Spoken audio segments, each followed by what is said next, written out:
The dividend discount model is a model used to determine the intrinsic value of a stock by summing up the present value of all future expected dividends. There are many different ways that the dividend discount model can be tailored to meet the best forecast of the underlying company.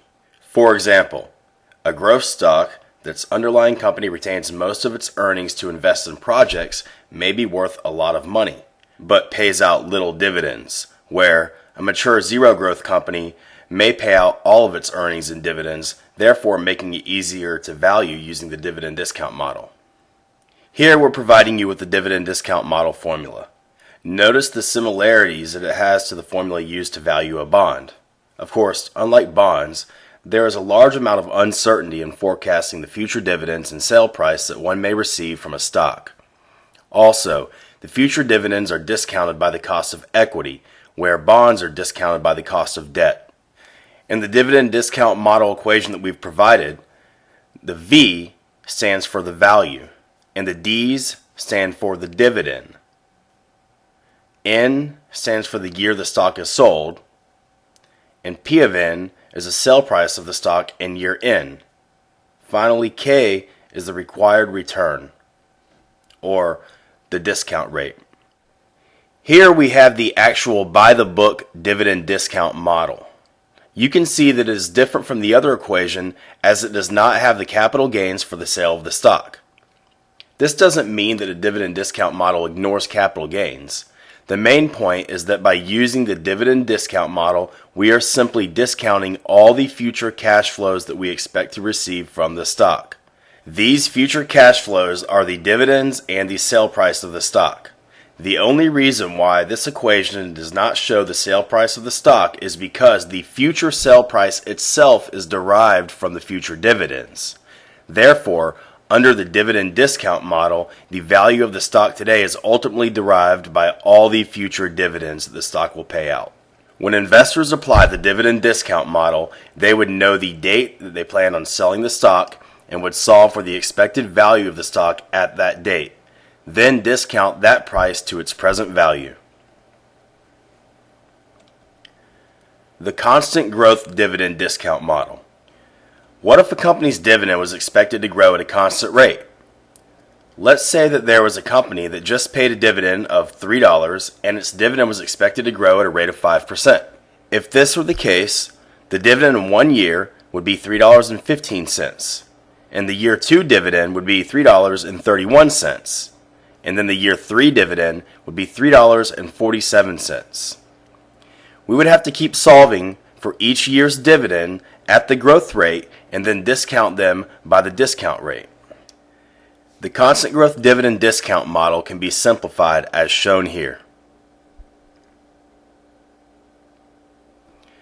We can apply the constant growth dividend discount model to preferred stock as well. Preferred stocks usually pay fixed dividends, so there is no dividend growth. Let's assume a preferred stock that pays a fixed dividend of $1.50, and the discount rate is 8%. Notice that since growth is zero, the constant growth dividend discount model becomes the equation to solve the present value of a perpetuity. Let's do an example. Suppose XYZ Company just paid a dividend of $3. The dividend is expected to grow at a rate of 5% indefinitely. XYZ has a beta of 1.2. The return on the stock market is 12%, and the risk-free rate is 4%. What would the intrinsic value of XYZ's stock be according to the dividend discount model?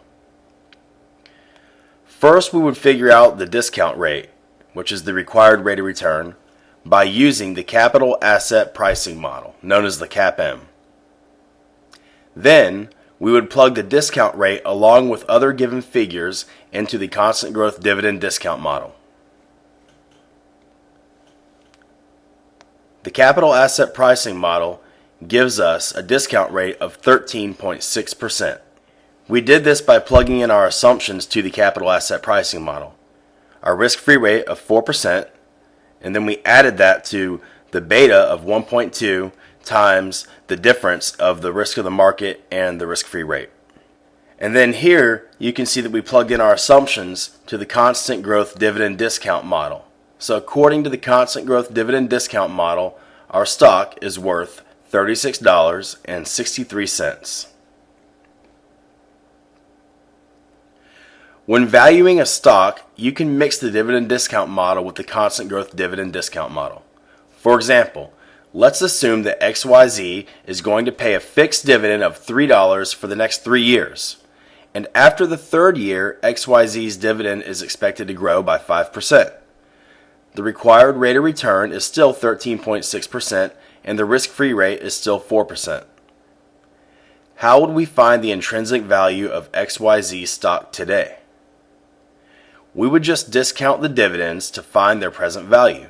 Then, because the dividends are going to grow at a steady rate, we would find the value of XYZ stock in year 3 using the constant growth dividend discount model. We would then discount the price of XYZ stock in year 3 to its present value and add it to the sum of the present value of the first 3 years' dividends.